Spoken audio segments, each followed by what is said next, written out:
to the She Leads podcast. I'm your host, Adrienne Garland, CEO and founder of She Leads Media, a global media company dedicated to the advancement of women leaders and entrepreneurs worldwide. I'm also an adjunct professor at NYU and Rice University, where I teach on the topic of entrepreneurship. I'm a mom to two wonderful young men and married to my best friend from college. Join me each week as I dive into raw conversations with remarkable, uncompromising, and inspirational women entrepreneurs and leaders.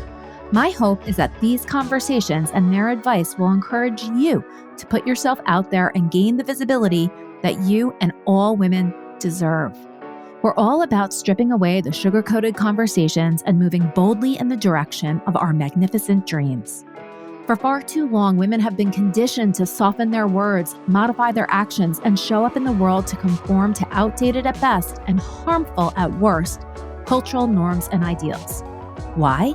To keep those who are outside of the power structures from gaining power, prestige, wealth, and influence. This has prevented women from being recognized and respected as the powerful leaders that we truly are. The She Leads podcast is here to shine the light on all the incredible women, to encourage us to show up, speak up, and showcase the amazing work we do. Speak with confidence about the innovative and transformational thoughts that we have, and celebrate the positive impact that we are making in this world, both personally and professionally. So let's do this. Let's lead.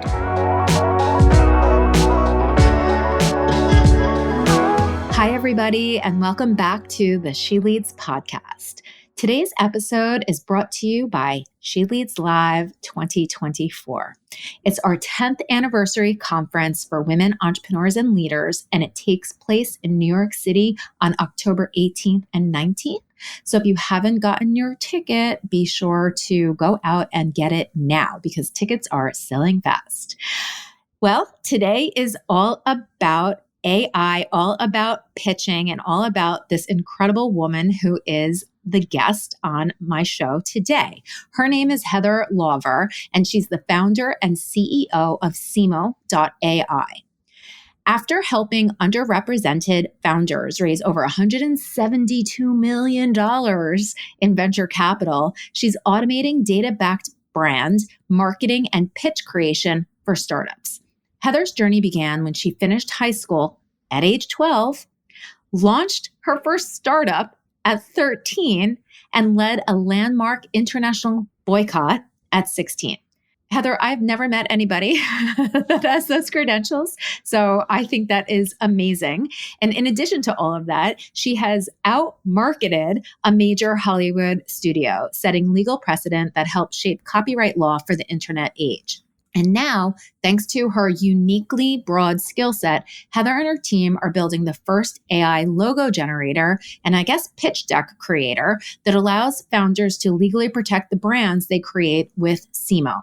Welcome to the She Leads podcast, Heather. Thank you so much for having me. I'm excited to be here. Oh, I'm so excited to speak to you. We were just chit-chatting a little bit before we recorded, and I was letting you know that at NYU, the entrepreneurship class that I teach, our final project is a pitch deck. And Ceemo is the facilitator of building, the brand's look and feel for pitch decks. So how did you come to develop this amazing solution? And what do you hope that it will help underrepresented founders achieve? That's a great question and quite a story. So I like to think that I kind of tripped and fell into doing pitch decks. It's not exactly where I thought my career would go. But after finishing high school at such a young age and starting my own company, I've had a really long career so far already in entrepreneurship.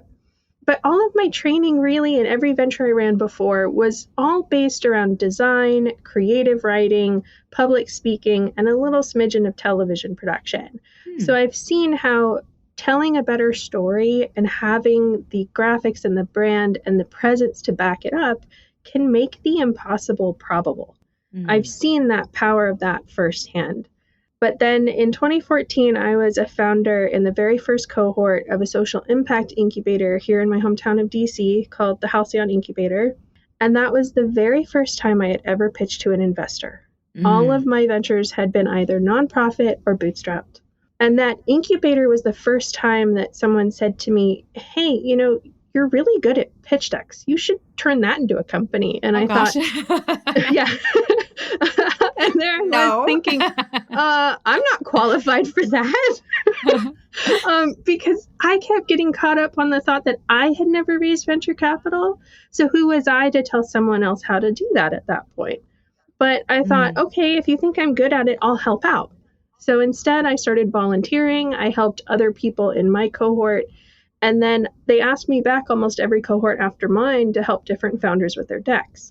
Amazing. And over and over and over again, I saw how underrepresented founders would get to that first fundraise, but be 10 steps behind when it came to the visual and verbal storytelling of their brand. And the more I looked into it, the more I realized everybody loves to focus on the fact that less than 5% of venture capital goes to women, BIPOC, LGBTQ+, and disabled founders. And I was seeing firsthand how that's a later symptom of an earlier problem. That if you're an underrepresented founder, you're far less likely to get a friends and family round, of which founders who do get that funding, they spend a good chunk on marketing experts to help them refine their understanding of their customer, figure out how to relate to them, how to create your first brand, and make all of that strategic to make sure that you're communicating as effectively as possible. If you don't get that early funding, you do it yourself. It takes up to 4 times as long. You never look quite as polished or market ready. So by the time you reach your first funding round, of course you look slower and less market ready by comparison. So you start out on day 1 way behind. Wow. That is such an incredible insight, right? It's like you see the problem at its surface and you think that that's what the problem is, but the problem is a different problem altogether. I love how you wound that back and realized that that was what's going on. And so you created Ceemo to address that aspect of the problem. Let me just sort of also ask, this might be a little tangential, but so this solves the aspect of the problem of being more polished and having an incredible brand, so that when you do get to the farther stages, you're sort of competing on as much of a level playing field as there is. Okay. Yeah. But is there also an opportunity to somehow address the fact that friends and family round at that stage is difficult to raise? Is there some type of an alternative funding pipeline that could address that piece of it too? Because it almost seems like it's, I don't know what the word is, it's both problems. Yeah. Yeah, that's a great question. And it's exactly why I built Ceemo the way I did, that we have pricing packages depending on where you are in the startup life cycle. Because even if you're really early on and you're not pitching investors yet, you still need a strategic brand and certain types of marketing materials to go out and get a bank loan. Yes. Or talk to grants, talk to family offices, talk to nonprofits. You still need those foundational assets. And the more polished they are, the more you look like you belong in your market, the more you can stand shoulder to shoulder with those competitors, the easier it will be for those early funders to believe that you will get where you want to go. And the more we can help you tell that story, the higher your odds of getting that early funding. Now, I do think that there's a lot of room for growth in venture capital as a whole to fill that gap, but I can't solve all of those problems. So I built Ceemo to try and tackle what I could. That's my plan, is I do have... Yeah. I bet you that you actually could, especially graduating from high school at age 12. Wow. I do have lots of dreams for later on, but yeah. Good. Yeah. And you have plenty of time too. And this is incredible because it's funny. I had an earlier podcast interview today, and another incredible woman, you both should actually know each other, but her name is Melissa Wallace, and she started a venture studio to address the problem of women not getting funding. And so she's really helping to facilitate the whole entire lifespan of starting up a business and getting it to exit and bringing in a whole bunch of different experts in order to help that happen. So I definitely think if you don't know her, that you do need to know her, because I'm sure that her venture studio could greatly benefit from Ceemo. I'd love to talk to her. That sounds fabulous. Yeah, it's so exciting once you start diving into this world and seeing all the different people that are trying to accomplish the same thing in so many different ways. And we need all of that. And we also need to really support one another. So I hope that even this platform, this She Leads podcast, can even be that place to just expose all of the amazing things that women are doing to get more funding and get funding into the hands of people that have been historically underrepresented. So I'm really excited about all of this. So I know that in my teaching and putting together a pitch deck, we walk through a whole bunch of different steps in order to get to a really great, it's never perfect, right? A really great pitch deck. Can you just talk a little bit, especially because our podcast is very focused on making sure that we're explaining things, because sometimes women entrepreneurs also, it's not that they don't understand it. It's just that sometimes people don't take the time to explain things. So can you talk about what some of the elements are of a really great pitch deck that gets investor attention and ultimately funding? Yeah, absolutely. The first thing I like to say, I think it speaks to a lot of mistakes that founders make when planning their slide deck. They think that the slides need to tell the story, and that's exactly backwards. I want you as the founder of your company to be the star. You need to be Beyoncé, and your slides are your backup singers. They're just there to make you look better, to highlight your most important statements, and serve to reinforce all attention on you. If you can do that with your slides, you're good. The second thing that most founders need to realize, we spend hours, days, weeks, even months perfecting that pitch deck and worrying about every single detail, as we should. But we forget that investors are going to spend on average less than 1.5 minutes on it. No way. And that huge, yes, that is the average, is 1.5 minutes per pitch deck. Oh my gosh. Because they look at thousands of them. So your job as a founder is to make your message as clear, simple, and exciting as possible in slides 1 and 2, because those are the only slides that you're at least guaranteed for them to look at. Wow. Yeah, which is really depressing when you first think about it. But there are ways to tackle that. I like to think of pitch decks. My apologies in advance to any investors in the audience.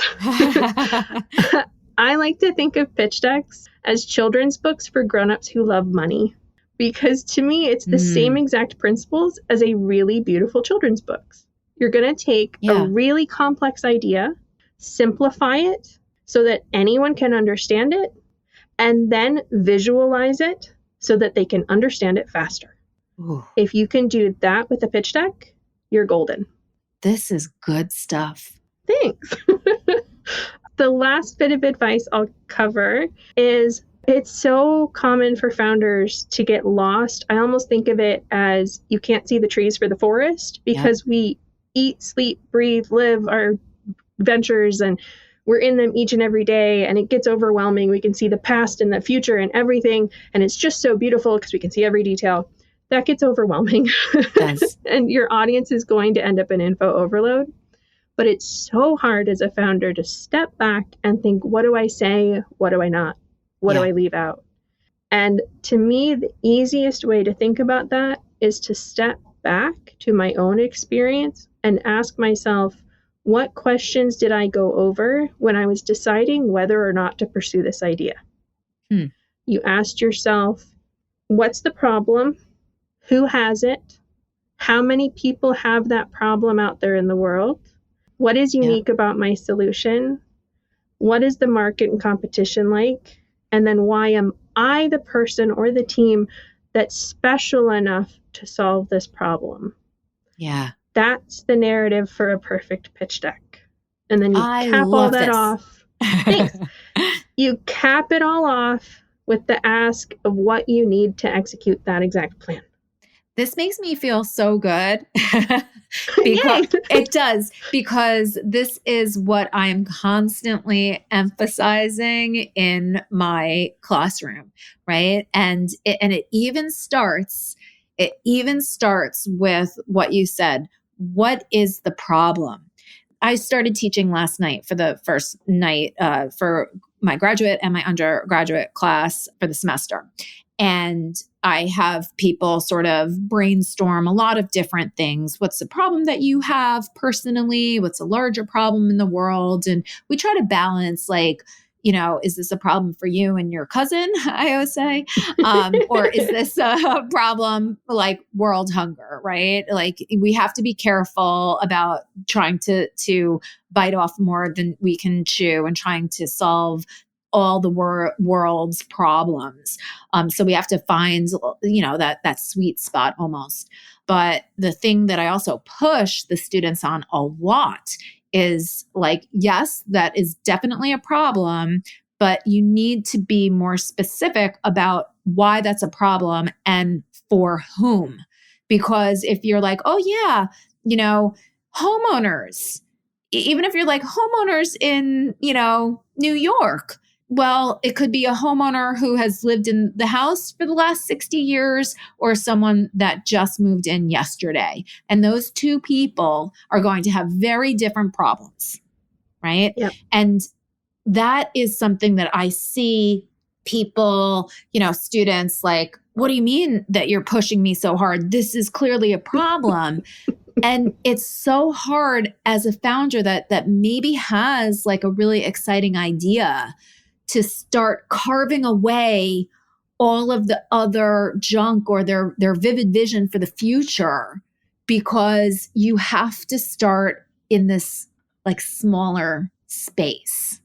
Yep, absolutely. It's one of my favorite guiding principles. I wish I could remember who said this, but one of my favorite bits of advice is fall in love with the problem, not the solution. Because so many founders get obsessive about their product, which, I mean, you should. Your product matters. Yep. But the first step is to become so obsessive about the problem that you understand it as deeply and vividly as your customer does. So that you know exactly how to talk to them, you know exactly each stage of the customer journey. And the reason a pitch deck needs to start with the problem is that's the emotional core. That's the hook that will capture the investor's attention. You have to think of it as an emotional roller coaster ride, and you need that big first plummet to carry the momentum all the way through the rest of the deck and get them to look past slide 2. Yep. But if you can't convey the visceral human emotion of the problem, the investor's not going to believe that your customer will care enough to part with their hard-earned money, no matter how fabulous your product is. They have to feel that problem. Yes. Yes. Yes. You are like singing my song. And it makes me so happy because it's so hard to convey to anybody really that like these are the critical components. And it is often the emotional part of it that investors get drawn into. In addition to the problem, it's also you as the founder too, right? There's that that magic element that founders have that sometimes investors will look past the problem, the pitch deck or whatever, and they say, but that person, they have that special something and they'll figure it out. Yes, that's 100%. And that's the crux of the earliest phase of venture capital when you're talking about friends and family, angel, pre-seed, and seed, because you don't really have a ton of traction at those stages. You should have some, and there's a certain degree for every stage. But the core of it is, do I believe that this person will be dedicated enough, tough enough, unique enough to not fall apart at the first hurdle, to keep going, to keep figuring it out? Because 9 out of 10 startups fail.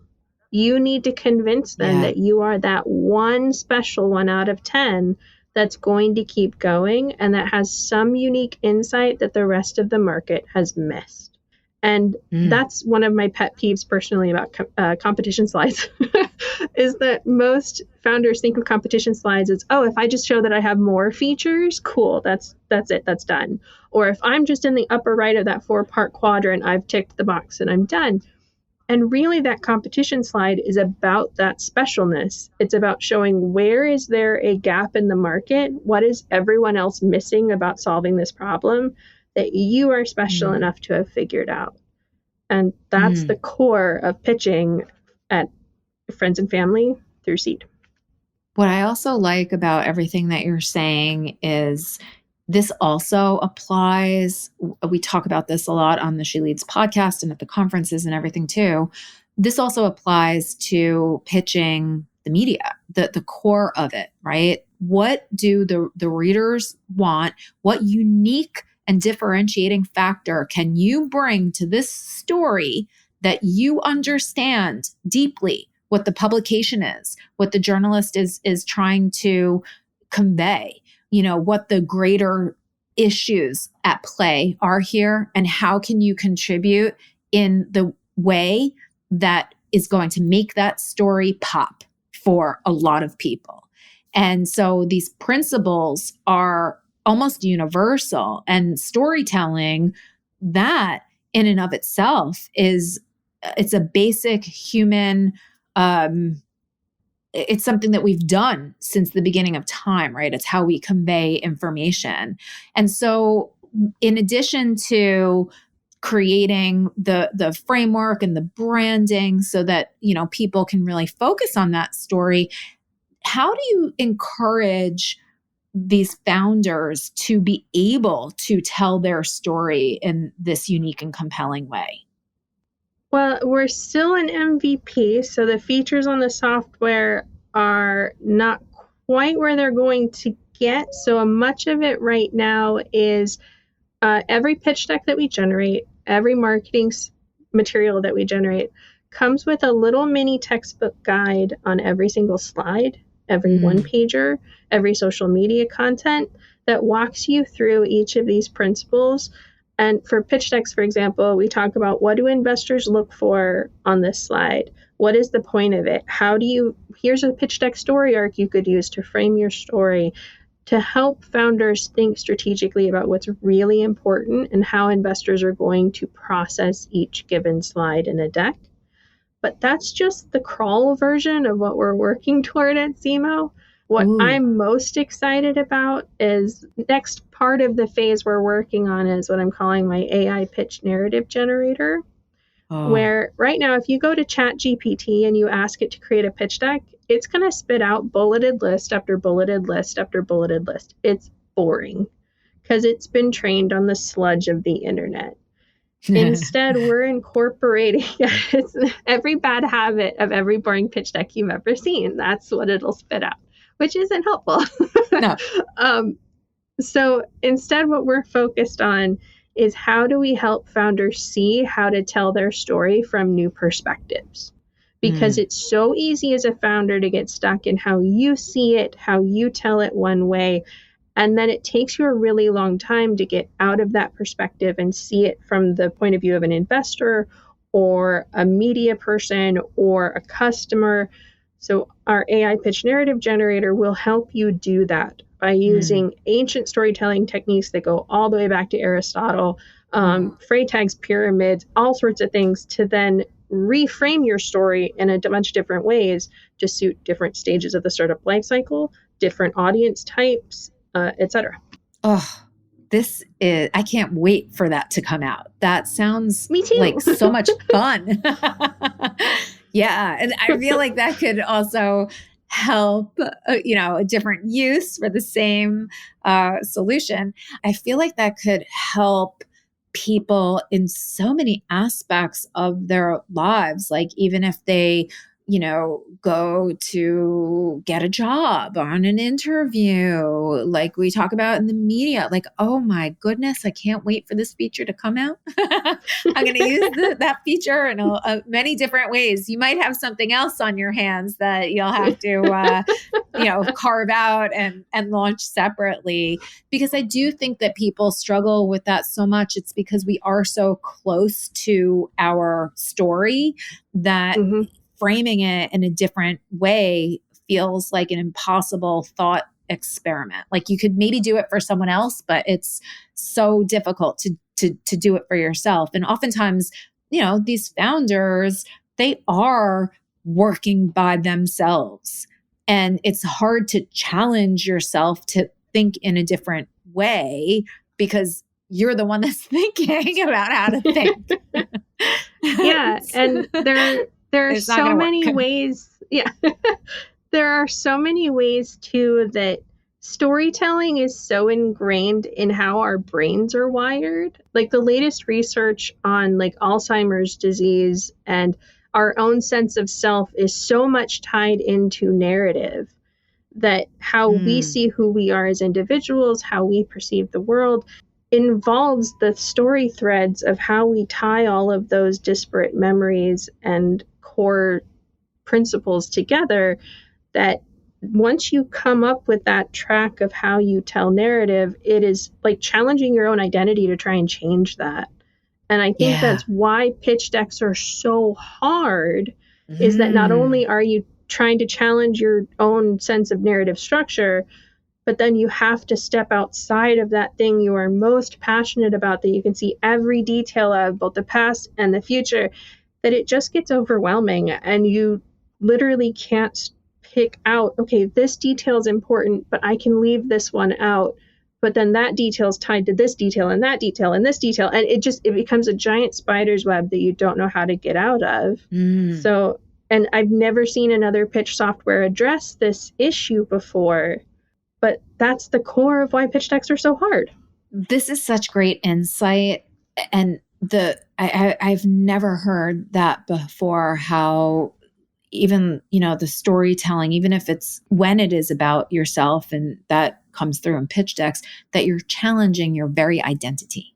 And so our ego, tricky, manipulative, very good, does not want you to change your story because it's how you operate in the world and stay, quote unquote, safe. There's so many layers to this that go so far beyond business, right? And go into our psyches. Like, that's fascinating to me. I have literally never heard that or thought about it. Probably because my ego was getting in the way. Wow. This is so good. So another thing that sort of came up in my mind as we were talking about all of this, and this is something I think about a lot. I think about it from the perspective of starting a business, and I'm super focused on women, underrepresented, founders.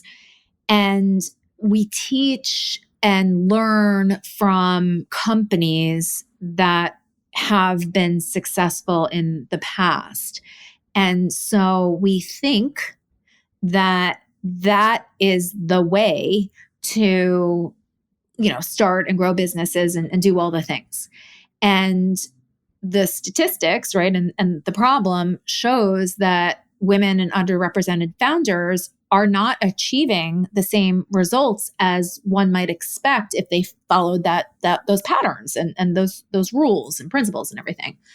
So to me, like, there has to be a different way. Why are we, like, it's almost stupid for women to start businesses in the same way that men do, because we're setting ourselves up for failure because we don't operate in the same way that they do.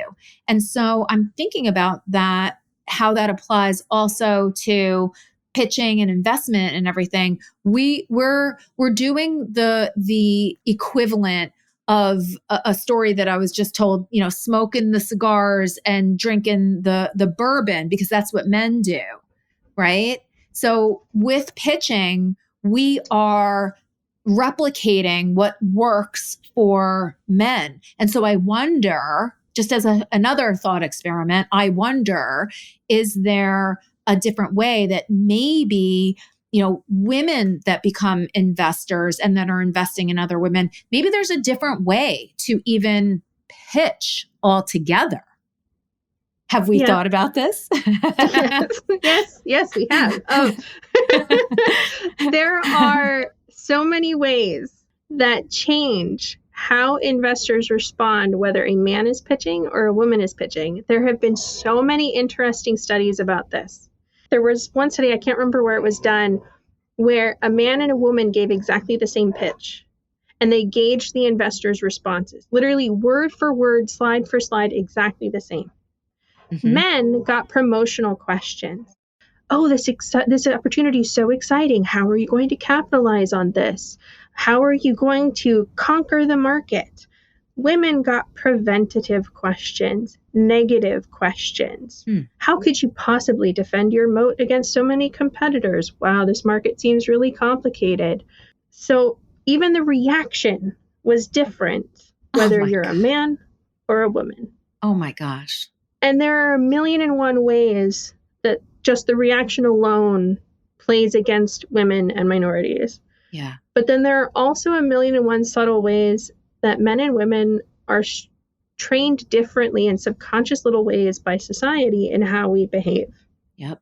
For instance, my favorite thing to point out, and I still fall into this trap even though I've been training it for 10 years, men are far more likely to present their pitch with declarative, confident language. When we do X, when we get to X million in sales. Oh my goodness. Women will say the same thing, but say if we accomplish this, if we hit X million in sales.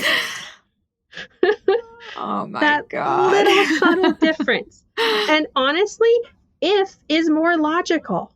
If makes more sense. If shows that I am being cautious and careful and deliberate in planning for the future. Because no one can say, yes, we're going to hit this amount at this time. It's all BS and we all know it. But men go in with the absolute confidence of certainty, and those little tiny things add up. And you know what I would add to that? First of all, fascinating.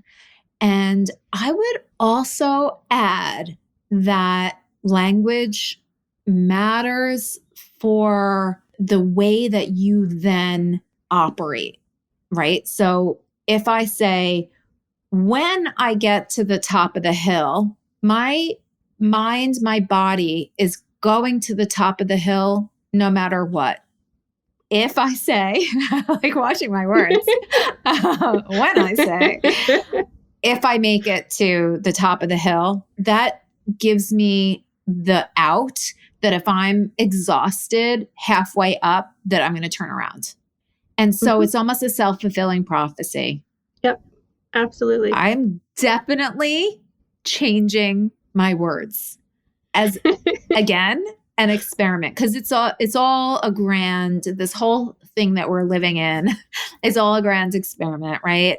And I do believe that there is something, you speak it into existence and it happens. So with all of this too, I think that there is so much to learn from men and from success, but incorporate it into a way that makes us feel good. There's no reason why we can't say when we achieve this goal that doesn't feel manly or, masculine. It's just a slight shift, but it puts your mind in a winning place. You're going to get there. Yeah, to me, it's not so much about being masculine. The way I try to think of it every time I catch myself saying if or doubting is I'm reclaiming the confidence and agency that the patriarchy hasn't wanted women to have. That we're too scary, we're too powerful.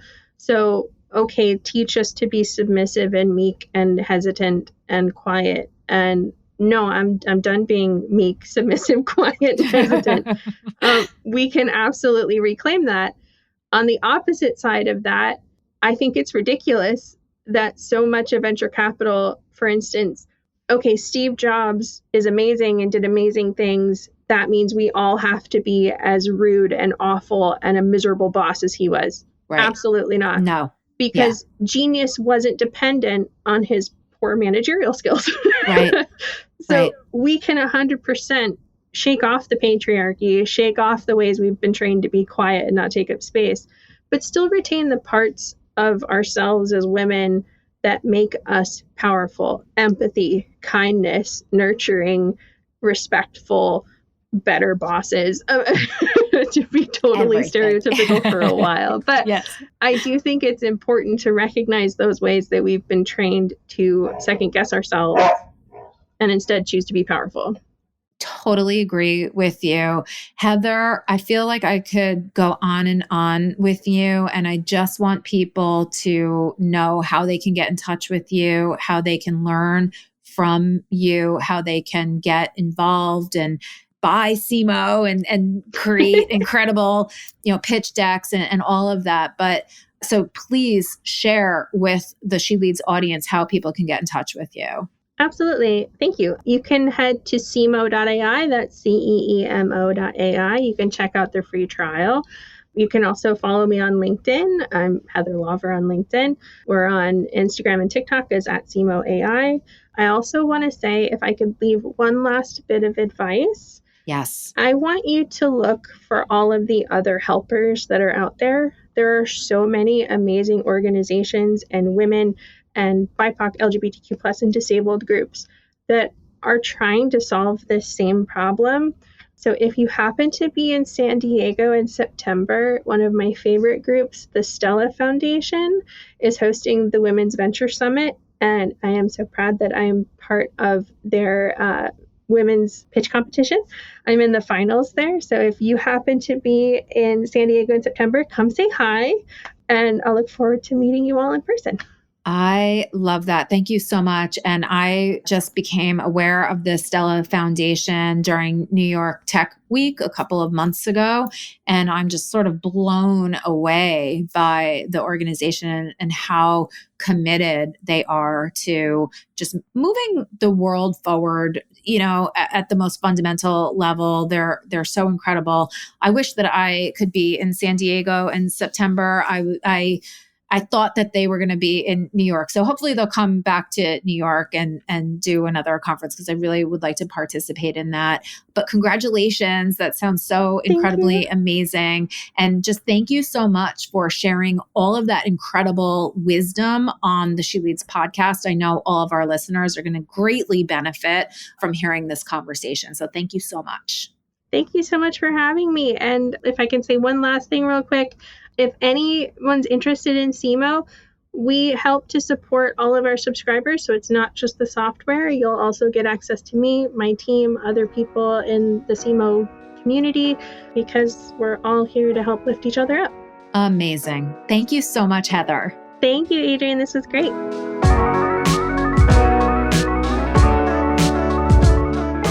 This and all of our episodes are brought to you by the She Leads Podcast Network, the podcast network for women, by women. Thanks so much for listening to the She Leads podcast. If you enjoyed this episode and you'd like to help support us, please share it with others, make a personalized post about what you took away on social media, and please leave us a rating and review on Apple Podcasts. This helps our guests and our show to continue to gain visibility and traction. To learn more about how She Leads Media helps women to gain visibility, you can follow us on Instagram @SheLeadsMedia, or you can head on over to SheLeadsMedia.com.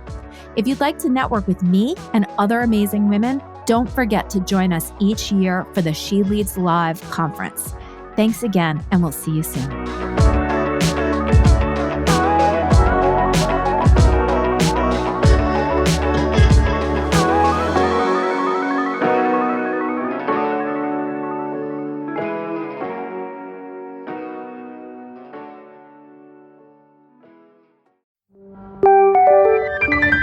This is the She Leads Podcast Network.